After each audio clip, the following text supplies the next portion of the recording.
It's wonderful to be with you folks today and to speak with you about the effectiveness of using music with an individual who's living with Alzheimer's or dementia. So I'm going to begin, there we are, with just a quick introduction of myself, and then I will get into the lecture. So I am a music therapist. I am specialized in brain trauma and neurological disorders. And I'm also a registered psychotherapist, and I have a private clinical practice in Ottawa. And the area that I'm very interested is using music to stimulate cognitive processing. Now, today's webinar, I'm going to follow this outline. First, I'm just going to give you a quick introduction as to what is music therapy and a music therapist. Then I'm going to talk about why is music so effective for individuals with Alzheimer's. And we hear a lot in the media about how wonderful music is, but I want to tell you why, and then how you can use music as you're working with your loved ones. So we'll start out just quickly with what is music therapy. And the reason I always start my lectures with this is because music therapy is not a protected title. And so it's really important for people to be aware of what that profession represents. So music therapy uses music, but we work towards non-musical goals. So I might be working on speech, there may be motor rehab, cognitive stimulation. We may work with people with mental health goals. And common clinical populations would be individuals who've experienced a stroke, perhaps living with Parkinson's, Alzheimer's, and dementia, palliative care, special needs children, for example, children with autism, acquired brain injury, or mental health. And a music therapist has completed a minimum of an undergraduate 4-year university degree, and they have done 1,000 hours of internship. And they typically have done a lot of study in psychology. They're a proficient musician, and they've studied music therapy. And if you ever look to work with a music therapist, you want to make sure they are accredited by the Canadian Association for Music Therapy. So why is music effective? So we hear lots in the media, there's lots on YouTube talking about or demonstrating people responding to music. So the reason it is so effective, it's not that there's something mystical or magical about music, although music is wonderful and it's my passion in my life always since I was little. But the reason it's so effective is where music is processed in the brain. And that's the key. When we're listening to music and when we're singing music, what parts of the brain are getting activated? And that's why it's so helpful for people living with Alzheimer's. Musical memory, so when I'm thinking of a song that I have enjoyed in the past, the memory of music is separate partly in the brain from other memories. So I might remember a song that I sang when I was 6 years old or enjoyed, but I might not remember where I lived when I was 6 years old. And that's because music memories are sorted in a slightly different way than other memory. And the areas that process musical memory are areas that typically are not overlapping with areas that are being affected by Alzheimer's. So don't worry about remembering these words, but I just will give you a really quick, short description of why, so that when I'm going through the how, it'll make a little bit of sense. So one of the areas is the ventral pre-supplementary motor area and the caudal anterior cingulated gyrus. So all that is to say, those two areas are involved in the memory of well-known and, more importantly, long-known songs. So if I'm thinking of a song from my childhood or my teen years, this is the area of the brain that's helping me remember those. That's also areas of the brain that are some of the last regions to be affected by Alzheimer's and often show very little atrophy.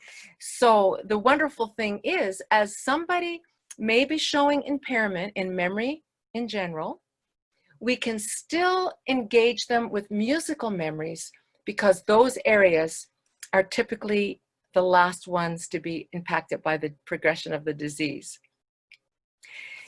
Also, music is the listening of music, the auditory system and the limbic system, emotions are very closely linked. And that's important because the emotions that we associate with that special music, those emotions actually help us remember the songs. And that's important for later on when you're trying to determine, well, what music should I use? And the emotional association is a key part to the success of getting those memories. Also, lastly, the hippocampus, which is used in our brain for long-term memory, also is used to associate emotional impact. And that often is not as impacted by the Alzheimer's. Now, it's important at the beginning for me to remind you that music will not cure Alzheimer's or dementia, and it may not necessarily slow down the progress. But what we can use music for is to stimulate cognitive processing, and more importantly, to celebrate the life and the memories of that individual. So the dorsal medial prefrontal cortex is a big name for an area that's associated with music and emotions and, wonderfully, autobiographical memories.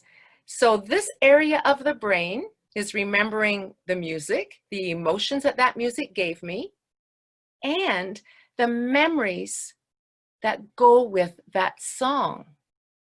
So this area, it's such a gift. It atrophies, it's impacted by the disease at a much slower rate than other areas of the brain.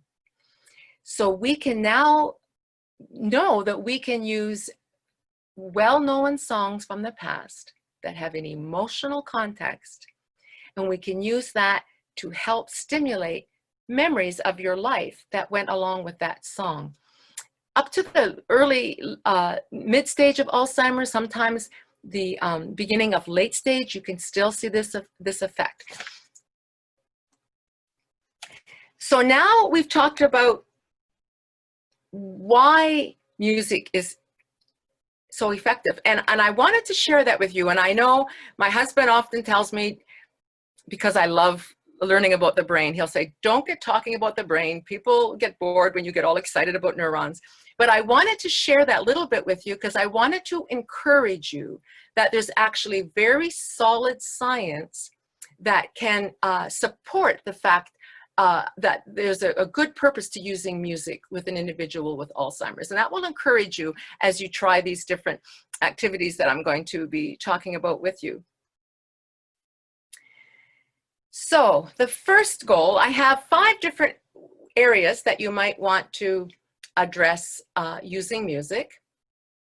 And the first goal, because we want to have a purpose. When you decide, well, I'm going to try this strategy that Cheryl talked about, you choose the strategy based on the goal that you have for your loved one or the person that you're giving care to. If you're a PSW and you're working with individuals living with Alzheimer's or dementia, these are the goal areas that you might want to use music for.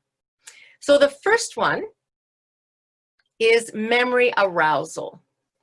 And this is important because as the disease is progressing, as you know, in particular at the beginning, short-term memory becomes harder and harder to retrieve. And then memories from a bit farther back begin to become more challenging to retrieve. And so we want to encourage and stimulate that memory retrieval process. And my mom lived with Alzheimer's for 5 years. before she lost her battle to cancer. And my mom passed away this last year. And I really encouraged my dad to continue to stimulate her memories. I wanted him to just be driving that memory retrieval process so that we could help support her as long as possible to be able to generate her memories, to be able to retrieve those. So memory arousal is goal one. So as I just said, one purpose is the stimulation cognitively. I have really strong feelings about that. Let's help as much as we can, just help the brain to do that process as long as it can. But sharing memories through music also provides that individual with an opportunity to engage with someone. And living with Alzheimer's can be lonely. And I know in our family, caregiving can at times be lonely. And one of the things that we can do as we're sharing music and the memories that are associated with it is to give that person an opportunity to engage. They may be having difficulty to do other things. They may not be able to go out for a walk and enjoy it the way they used to. Perhaps there's a physical implication with their Alzheimer's or other age-related challenges that might be unfolding. They may not be able to discuss a movie that you've enjoyed in the past, or to watch through a show and keep track of it all. But sharing their musical memories is a way that they can still interact and enjoy engaging with that other person. Remembering special memories that are associated with a song gives you an opportunity to celebrate those events. And that's really important, to continue to celebrate those important occasions and important memories that have been in your life. And this can give an opportunity to stimulate those memories that have been triggered by a song and to celebrate them again. And last but not least, it is a chance to affirm that person, to value their life and the memories that they have. So our goal is to arouse memories. So now, how can we do that? So you can play or sing. Sometimes it's nice to have the original recording of an artist. So if they really like Patsy Cline and one of her songs, it's great to have that original recording. But if not, even you singing it, that's great also. But play or sing music from their autobiographical blimp. And I'll talk about that a lot. So what is that autobiographical blimp? It's that time period in your life from about the age of 18, 19, until you get to about the age of 30. And research has shown that we remember in events in our life and relationships and so on much better if it's from that time period, from the age of about 18 to about the age of 30. Now, we can still remember before that, we can still remember after, but those memories are the strongest. And there's been research as into why, and there's no real conclusive information, but what we suspect is there's just so many things happening at that time. You're finishing high school, perhaps you've gone on to a college or a community school. You may have gotten married. You've started perhaps your first job and your first full-time job. I know many of us started working much younger. And so we think perhaps there's just so many important things happening that those memories are strong and really well consolidated. So the first thing I do when I have a client with Alzheimer's is I ask for their birth date. And then I calculate what music was popular in their autobiographical blimp, because I know that those memories I'm going to have most likely better success to retrieve. You can also play or sing familiar music. So I'm not saying you have to stick with only the autobiographical blimp. That's your first step though, and that's an important place you want to be sure to touch on. But if there's been more recent music, or you've been listening to music and you've noticed that your loved one is responding to it, perhaps it's relaxing them or perhaps they really enjoy that jazz and they're engaging, certainly use that also. But you want to, if you don't have the exact song, what I'm saying here is use familiar music. So it might be a familiar style.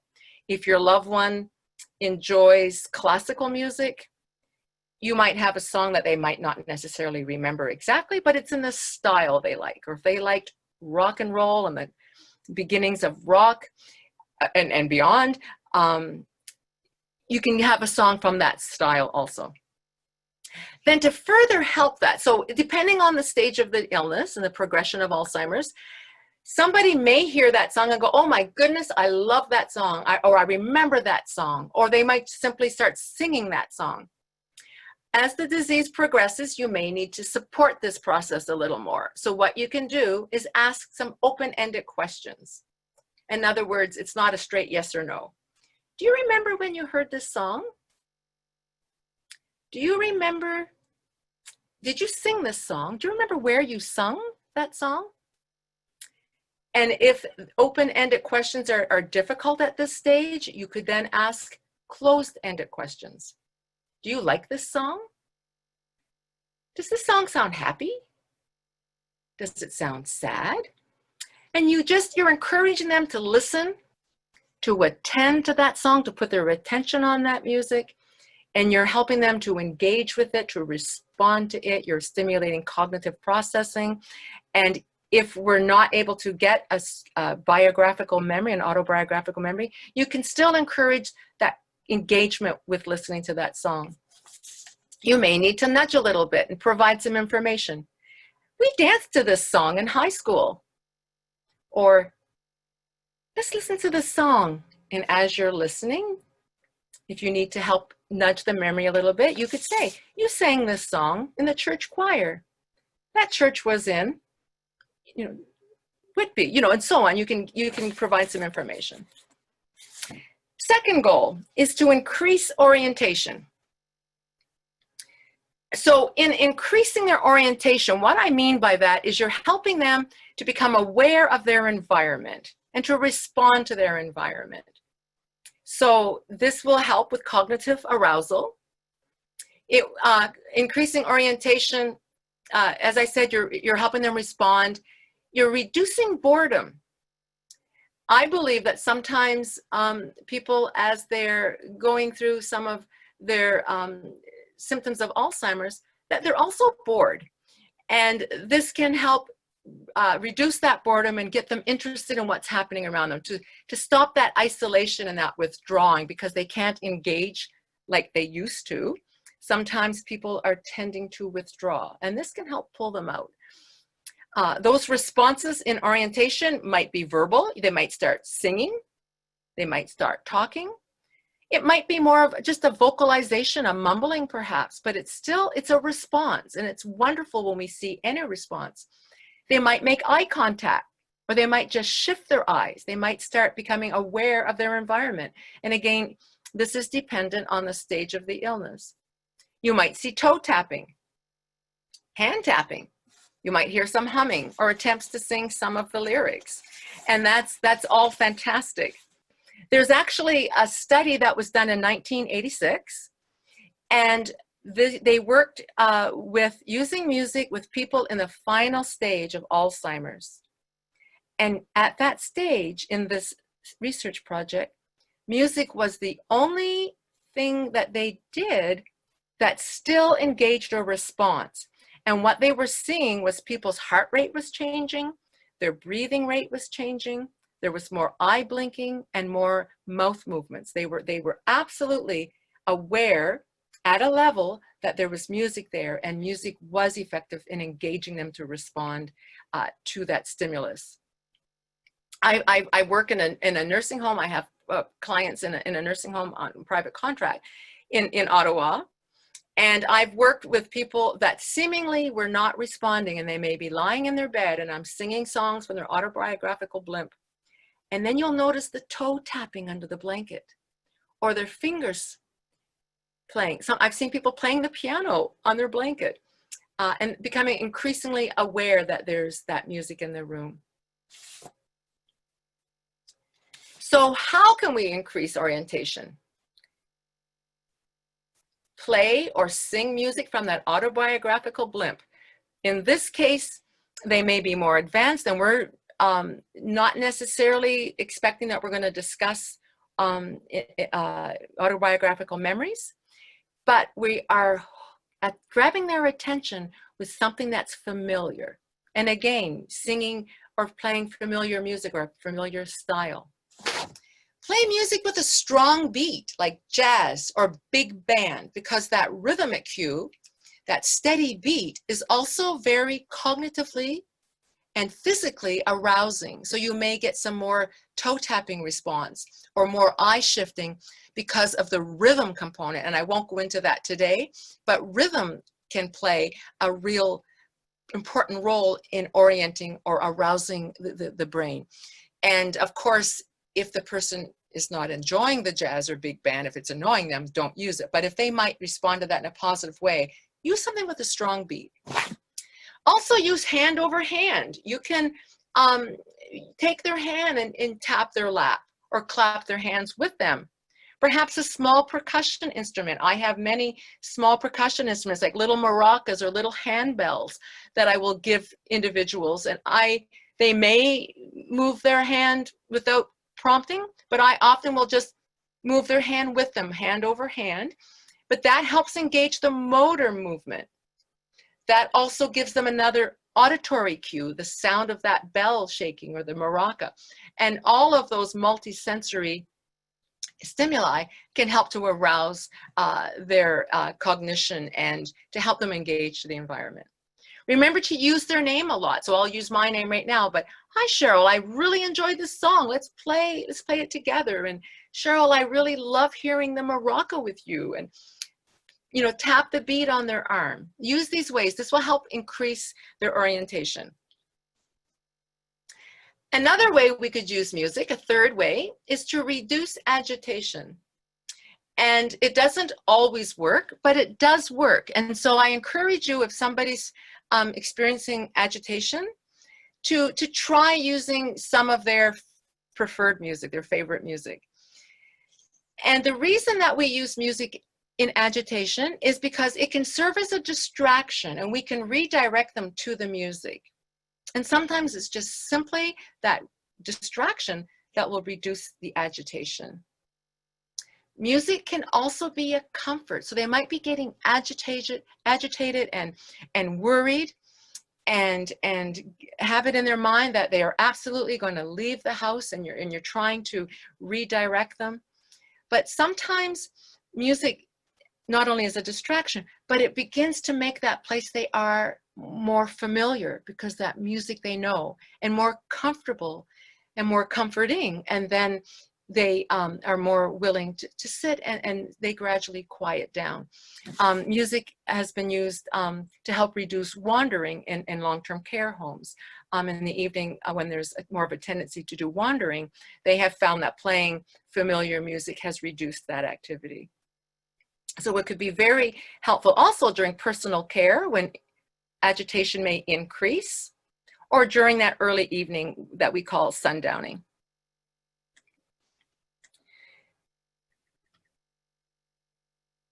We also, so how do we do this? Again, it's the autobiographical blimp. If you can use the original version, that can be helpful, because they'll recognize it sometimes more quickly. There might be the instrumentation that's going to grab their attention, or that voice that they know. It's Elvis or it's the Beatles, and they know that voice. Then they recognize the song. So I often try to use original recordings if I can, and if not, I sing it. I just sing it, and any effort at all is of value. I also encourage the person to sing with me. It's just another level of distraction and an increase of response to me, so that I can help reduce that agitation. And I also direct the person's attention to that song. So for example, I will say, oh, listen to that. I love that when the big band comes in and hear those trumpets. Or, oh, do you remember her voice? Do you remember Doris Day? Remember she sang, you know, and you try to direct their attention, and that can help. The fourth goal, and this is very similar to the distraction for agitation, and that is to reduce anxiety. But before I speak that, there's an example I wanted to share with you. I was working in a nursing home, and I had a lady who I was not working with. I was working with some of the other ladies on that floor. But there was this lady, and I will call her Sally.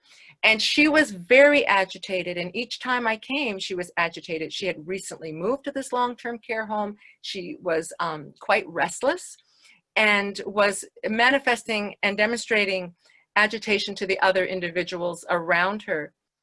And I knew briefly, I asked one of the caregivers this lady's background, where she was from, and I found out the country that she was from, and also that she quite enjoyed classical music. So the next week when I was there, and this lady, Sally, was agitated and coming to the ladies I was actually there to work with, and interfering and expressing her frustration, I played a piece of classical music that I was convinced she would know. It was Für die Lies by Ludwig van Beethoven, and I played that piece on the piano. And Sally immediately sat down, quieted right down. She sat through the whole piece with her hands on her lap, and just physically you could see her relaxing. And when I was finished, she made the comment, "Thank you so much. I feel so lovely." And I continued with my work with the other ladies I had been there to work with. And Sally stayed calm, and the agitation completely reduced. So with anxiety, it's very similar to dealing with the agitation. And the strategies will be very similar. So the anxiety can be a result of disorientation, or just that sense of unfamiliarity. I'm not sure where I am, or I'm not sure who these people are. And some people, as you know, may get frustrated with that. Others may become fearful with those feelings. So I know with my mom, she would make comments, something's not right. Or some of the individuals I've worked with would say, I just don't feel right. So there was just that, the anxiety was coming because they just weren't sure, and things were feeling unfamiliar. So I would use music to give that sense of familiarity and that safety, that, just hearing that song, it's very soothing. And it just takes away that sense of strangeness of where you're at. And also, as with agitation, music can help you be distracted from your anxiety. So how can you do that? Again, playing or singing music from that autobiographical blimp, encouraging that individual to sing, and directing their attention to the song. I know I have an hour, but I'm going to try to end at 45 minutes so that we have time for question and answers. And I look forward to answering your questions. The fifth area, and then I'm going to talk a little bit, I'm just going to give you a couple of case study examples.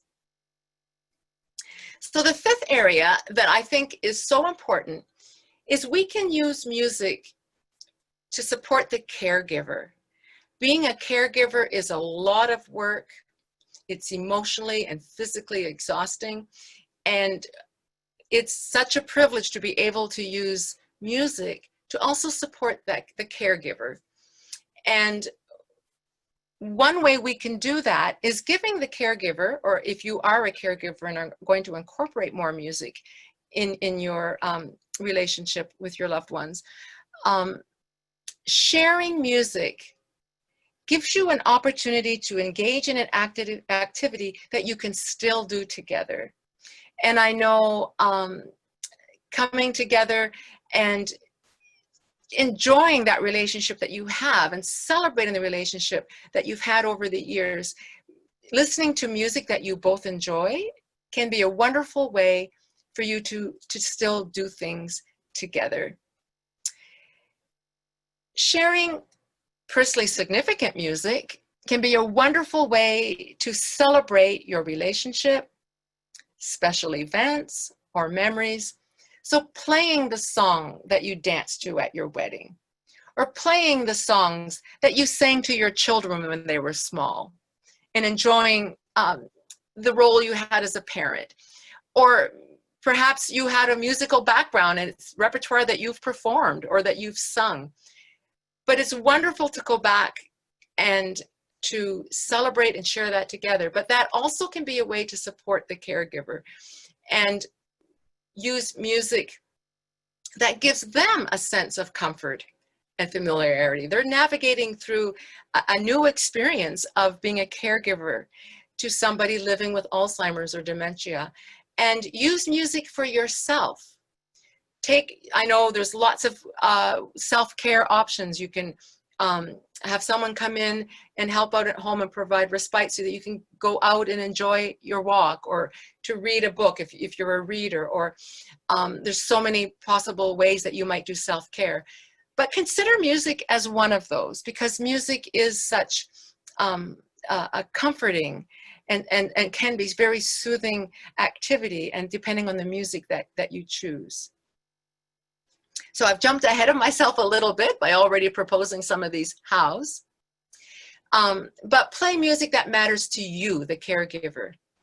And also reflect on why this is special to you. Why does this have meaning? And perhaps you might speak with a family member or a friend, or Skype with them and say, you know, I'm listening to this song and it's just bringing me back memories of whenever. And it's really important to me to share this with you. You might decide to watch a recorded concert of some of your favorite musicians. There's many on YouTube. So if you really enjoyed a certain performer and you can't get out and attend concerts, and especially now with COVID and the restrictions and so on, the limitations of what we can go out and do, find that concert on YouTube and enjoy it. So what music? People often ask me, what song? What's the best song? What's the best kind of music that I should use? Sometimes they hope there's this magical song that does it for you. There's no magic formula. It's your music. It's whatever music means something to you. So I'm a classical musician. So if I developed Alzheimer's and my husband wants to comfort me or find music from my autobiographical blimp, there's lots of great music from my autobiographical blimp time period, and I may or may not respond to it. But if he puts on classical music, I'm most likely to respond, because that's my music. Now, my husband, that would not engage him at all. He would like country music. So it's your music. What's the matter? What's the music for you? And remember, the music from your autobiographical blimp is important, but certainly experiment with other types of music. And I think that would be fun to take this opportunity to still continue to grow and discover other artists and discover other musicians. So just a couple of quick case studies before I finish, and then we'll see if there's any questions or that you have for me. But back to the beginning when I talked about memory stimulation and using familiar music for that. I was working with a lady in a hospital when I had some work in Stratford. I lived in southwestern Ontario for a period of time also. And I was working with a lady, and when I went into her room in the hospital, they asked me to go in. She was very disoriented. She was distressed being in the hospital room. And I went in and got her birth date, figured out the music that she would have listened to in her teens and 20s. And I started playing some songs. And I got to one song, and she suddenly looked up and she said, "Oh, that's from the barn dance." And she became very animated, and she said, "Oh, remember the barn dances?" She said, "My husband and I," well, he was my boyfriend then, "we used to go to the barn dance over at so-and-so's farm. And oh, we used to walk through," and she would describe the journey through the orchard, and she got to the barn dance and what her friend wore and what dress, her favorite dress that she wore. And it was so wonderful because her daughter arrived in the midst of this. And we sang the song several times for the lady, the mom.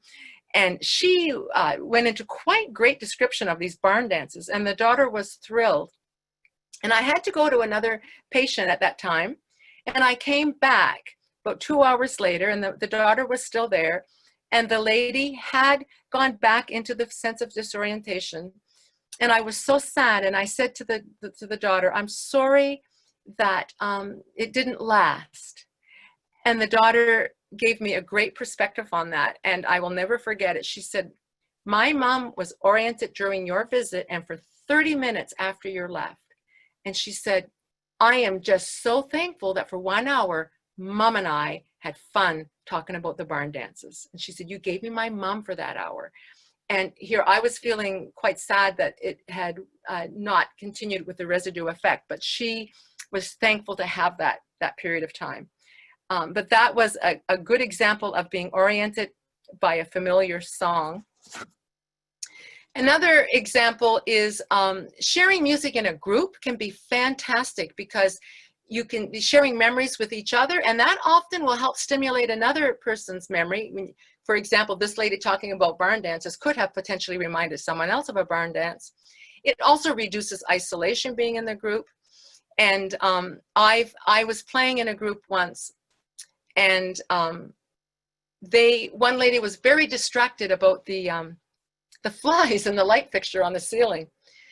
So I created a song on the spot. I improvised a song about the flies in the lights and how hard it was to pay attention when you just want to look at the flies and the lights. And it was wonderful to see the responses. The individuals were at mid-stage Alzheimer's, but they began to sing with me on the refrain that I was echoing. They told me how much fun that was. And when I finished and was ready to wrap up the session, they told me that was fun. And it reminded me, this was years ago, how important it was to include that humor and that fun with these individuals. And another example, and I'll finish with this so that we have lots of times for questions, is I was working with a lady, and I was, again, playing music from the autobiographical blimp, and she was responsive. And then I went down to an earlier age bracket, and I started playing songs from her childhood. And it was, I sang 2 or 3 songs. I think one of them was How Much Was That Doggy in the Window, and a few others like that. And this lady looked at me, and she took my hand, and she said, my daddy loves me. And it was a beautiful example of her hearing those songs from her childhood. I don't know for a fact, but I suspect they were some songs that her dad sang to her as a child. And in that moment, she was reliving that experience with her dad, and just announced to me, my daddy loves me. And sometimes, depending on the stage of the Alzheimer's, the person may not be able to, at this point, describe memories or to verbally engage. But don't be disheartened by that. Remember, we have the first goal, memory stimulation, but we also have the orientation. And use your music to encourage them to respond to you, period. And that might be, as I said earlier, with toe tapping or vocalizations, little sounds, perhaps murmuring, eye shifting. That matters. That person is aware of the music and are responding. And that's what we want. We want to connect to them and celebrate who they are, and that they have value, and that their life has value, and the memories they have or these responses they have matter.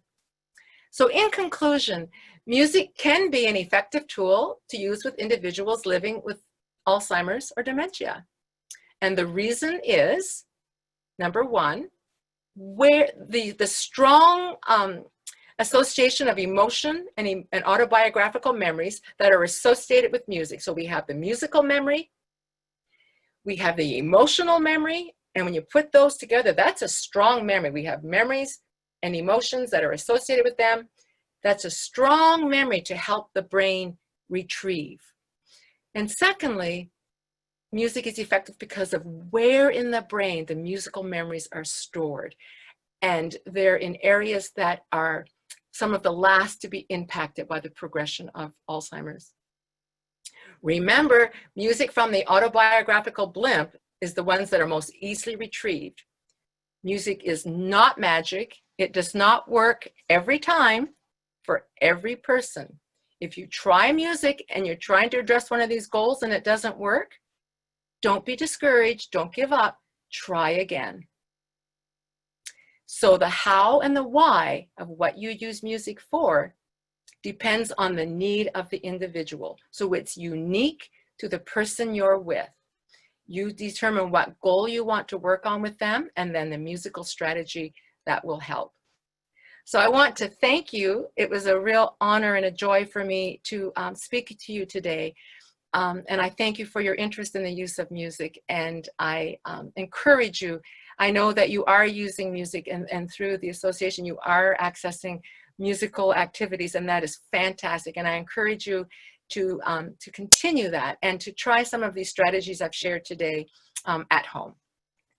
So I will finish there, and I have saved time to answer any questions that you may have. Right. Well, thank you, Cheryl, for this interesting and great presentation. And let's see if we have some questions from the audience. I think we have a few of them. All right. All right. So we have a few questions. I'll start with the first one. Okay. Does music therapy help in all kinds of mental or psychological disorders? It does help in a variety of mental and psychological disorders. That's a great question. So yes, I'm speaking today exclusively about Alzheimer's and dementia, but yes, somebody may be living with mental health issues. They may be having anxiety or depression, and there's different situations that someone may be experiencing with mental health or psychological states. I have a couple of clients that I work with that are schizophrenic, and they also have an acquired brain injury. And so we're dealing with both of those situations. And yes, music can help. So I won't go into all of the hows, I'll just answer it now. Yes, and there's different strategies depending on the goal area that someone has. And just as a quick example, somebody living with a mental health challenge or situation may need comfort, or they may need to express, for example, and they're not quite ready to put what they're going into words, or they might not know how to put it into words yet. And so as an example, we could use playing music or sharing personally significant music as that first step in sharing. So that's just a quick example. I won't go into more for time's sake, but yes, music therapy can help those populations. Next question. Is it true that music therapy can be used to treat the genetic disorder of the fetus in the womb? If yes, how often has this been used recently? That's a great question. I do not know of any research that has shown results for prenatal music therapy, other than I'm aware of people playing music prenatal in order to help the unborn child become familiar with some music that they can play after the child is born to give a sense of comfort and love. But I'm not aware, and that's a great question, of research where they're actually having a clinical goal prenatal. But I would say that that would be something to investigate. I'm just trying to think.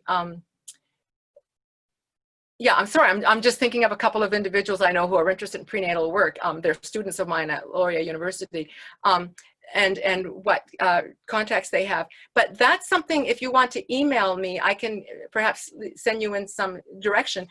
I would say that playing music prenatally would still, because the baby does hear they're outside of the womb's environmental sounds, and although it's muffled, but I would think that you're still engaging the auditory system, the cognitive session, they're not perceiving it as music, but you're still engaging the senses of auditory and just that perception. So I would say it was certainly would be something I would try, but I cannot say absolutely yes that it would work because I'm not aware of research that supports that at this point. Okay. What is the difference between music-based intervention and music therapy? Is it the same thing? Great question. So music therapy does use music-based interventions because obviously they're interventions that we have, they're embedded in music. But somebody who is not a clinician, or in other words, not an accredited music therapist, may use a musical tool, but they can't label it as music therapy because they're not a qualified music therapist and they haven't got the training or the internship experience. So they would typically identify what they're doing as a music-based intervention rather than music therapy because they can't identify it as therapy if they're not a therapist.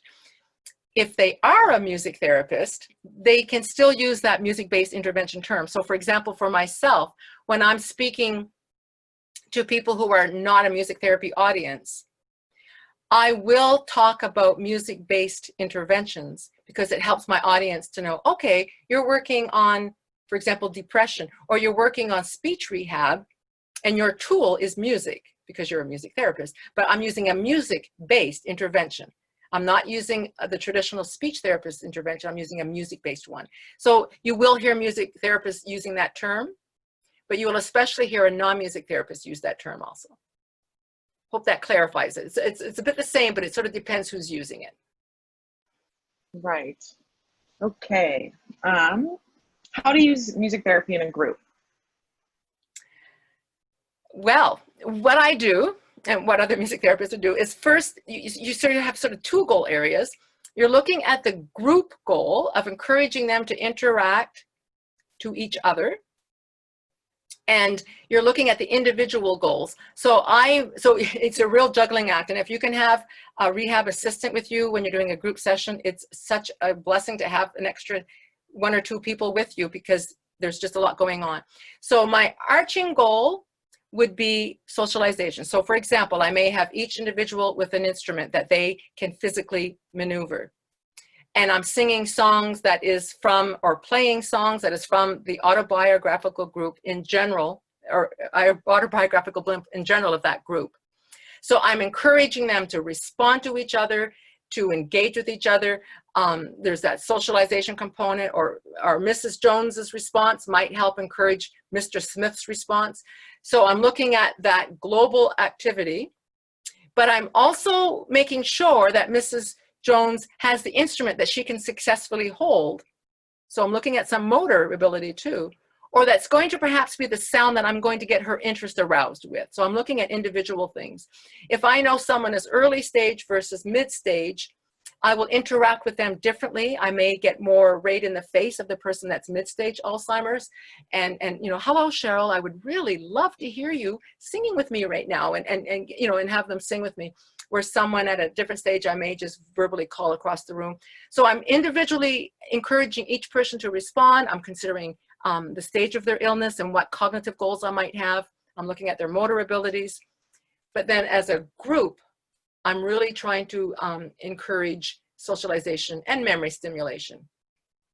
And it's a great experience, but if you can have extra help, it certainly makes a big difference. It's more beneficial for everybody. Yeah, thank you. Good question.